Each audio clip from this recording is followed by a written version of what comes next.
C'est bon pour toi, Flo? Ouais, c'est bon. Mathis, comment tu vas? Ça va super et toi? Ça va super au top. Top prospect français. Est-ce que ça te met déjà une petite pression de commencer par la voie professionnelle au PFL? Non, pas du tout. J'ai zéro pression. Pour moi, c'est un combat comme un autre. Il est juste dans une grande organisation, dans une grande salle. Mais il faut prendre le combat comme un autre. Si j'ai trop de pression, je veux pas performer comme je le souhaite. Et franchement, je le prends tranquille, comme d'hab. Tu sors de l'AEF, 3 victoires. Donc t'es sur en tout, t'es sur une série de 9 victoires. 3 victoires en professionnel. Comment tu te sens? Pas de pression supplémentaire. Je me sens au top. 9 victoires d'affilée, c'est super en comptant l'amateur. 3 victoires en début pro. Là, je vais enchaîner sur une 4e victoire ce samedi. Franchement, il n'y a pas mieux dans une grande arena. On est à Lyon. Il fait pas très beau, mais bon, on est bien accueilli par le PFL. Du coup, je me sens comme à la maison. C'est Doumbé qui décide. Il a un peu ton avenir dans l'organisation entre les mains. Qu'est-ce que tu penses du concept et ça a été quoi ta première pensée quand t'as exposé la chose? Déjà de base c'est stylé. Ça fait un peu comme on avait dans d'autres organes, etc. avec l'UFC, le Dana White Contenders. Sauf que là c'est en France, c'est français. Et du coup je trouve que ça rajoute ce petit truc en plus. Là on peut le suivre directement, c'est pas aux horaires américaines, c'est aux horaires françaises. C'est chez nous. C'est à nous de montrer notre talent aux yeux du monde.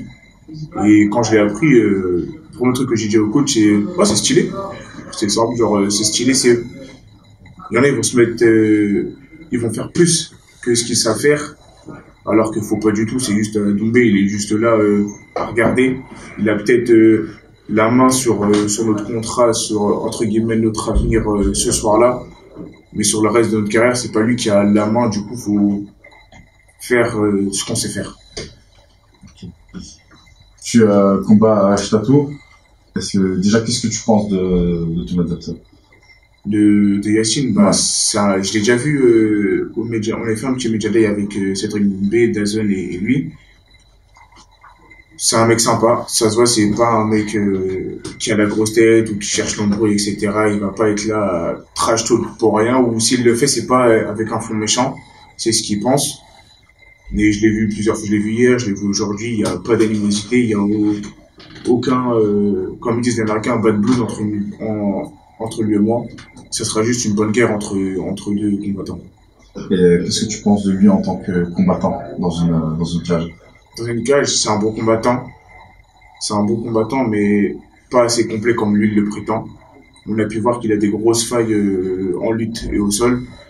Et j'ai les armes qu'il faut pour pouvoir capituler dessus, voilà. Capitaliser. Voilà, capitaliser. Ça. Capitaliser dessus. Et même au niveau du pied-point, je pense que j'ai les armes qu'il faut aussi pour le descendre debout. Clairement, j'ai les armes pour le descendre debout et au sol.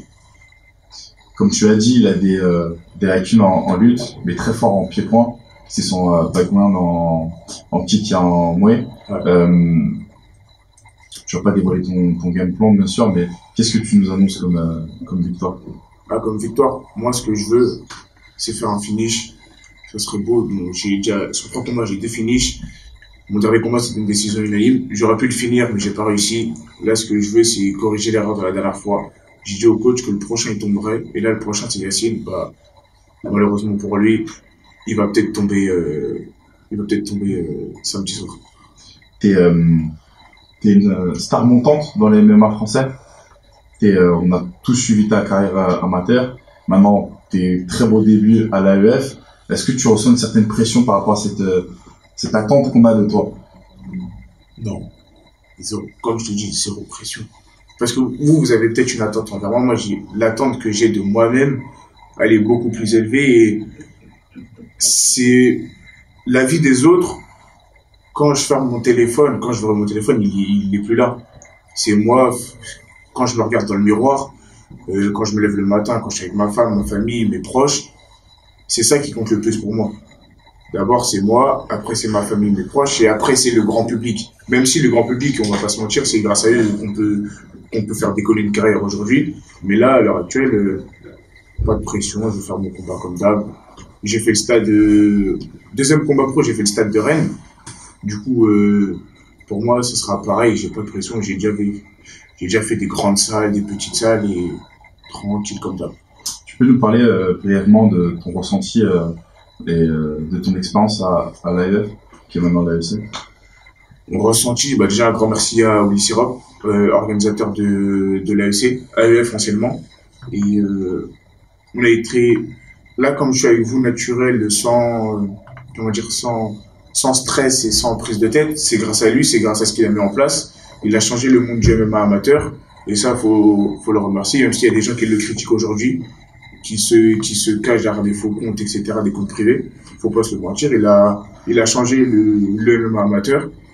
Il a donné un gros tournant pour nous. Et je le remercie parce qu'à l'heure actuelle, si on a des gens comme moi, comme Amaury ou par exemple Patrick, assis à l'aise devant des caméras, c'est grâce à lui, il nous permet de grandir avant d'atterrir dans les big leagues. Merci. Moi, j'avais juste une question. C'est bon? En fait, j'ai vu, donc, tu as boxé Shtatou, qui est à la base un kickboxer. Tu as boxé Salman, qui est aussi un kickboxer, et qui ont des carrières, ils ont beaucoup d'expérience en tant que kickboxer. C'est un choix d'affronter des kickboxers, ou c'est le pur hasard? C'est le pur hasard, et c'est les personnes qui acceptent. On se prend pas la tête, on nous propose des profils. On dit oui à tout, je refuse personne. Si la personne a dit non en face, on l'accepte. Si elle dit non, on ne peut pas accepter, on ne peut pas la forcer à venir combattre. Ça fera le deuxième striker que je prends dans ma carrière, il me semble. Ça me fait pas peur. Au club, j'ai des strikers, il y a des grands strikers, et franchement, c'est juste un mec comme un autre dans la cage. Ok. Et je voulais voir, donc en 2024, tu es passé professionnel. Qu'est-ce que tu en retiens actuellement? Donc 3 victoires. Est-ce que tu es content de passer le cap? Ah oui, totalement. C'était l'objectif depuis que j'ai commencé le MMA. Et 3 victoires. J'ai commencé en janvier 2024. On est en décembre. Je vais sur mon 4e combat pro. On est sur une belle lancée. Donc 2 finishes. Et franchement, ce que je retiens, c'est que j'ai encore une belle marge de progression et qu'il y a encore du chemin à faire. Et vous n'êtes pas prêts pour la suite. Et j'ai vu que du coup, au final, tu as un meilleur ratio de finish chez les pros que chez les amateurs. J'imagine que le fait qu'il y ait moins de protection ou plus de protection, c'est un avantage? Oui, j'aime bien les genoux, mais on peut voir mon deuxième combat. J'ai fini Philippe Salmon coup de genou en sortie de clinch. C'est ce qui me plaît, coup de genou, coup de coude, et j'ai hâte de pouvoir utiliser toutes les armes que j'ai à ma disposition ce samedi. Et en parlant de coups de coude, donc du coup le PFL a autorisé les coups de coude. J'imagine que du coup pour toi c'est une bonne nouvelle? Une très bonne nouvelle. Je le sais, je m'entraîne aussi pour ça, avec les coups de coude, que ce soit debout, au clinch, au sol. C'est une arme qu'il ne faut pas négliger. Elle peut vite terminer un combat. Ok, merci pour moi. Merci. Dernière question, c'est quoi ta vision on sait que ton équipe elle bosse très bien, Gaëtan bosse très bien avec vous, mais c'est quoi ta vision de toi sur le moyen et le long terme de ta carrière? De ma carrière? Ouais. Sur le moyen terme, on va dire, là sur le court terme, ça serait la victoire ce samedi. Sur le moyen terme, ça serait la ceinture en 66 au PFL. Ça serait magnifique. Et à l'AEF aussi, si je peux décrocher les deux. Comme là, c'est seulement one shot. Faire les deux sur le moyen terme, et sur le long terme, c'est être dans le top 3 de ma catégorie à la fin de ma carrière. Je te remercie. Merci à vous. Merci.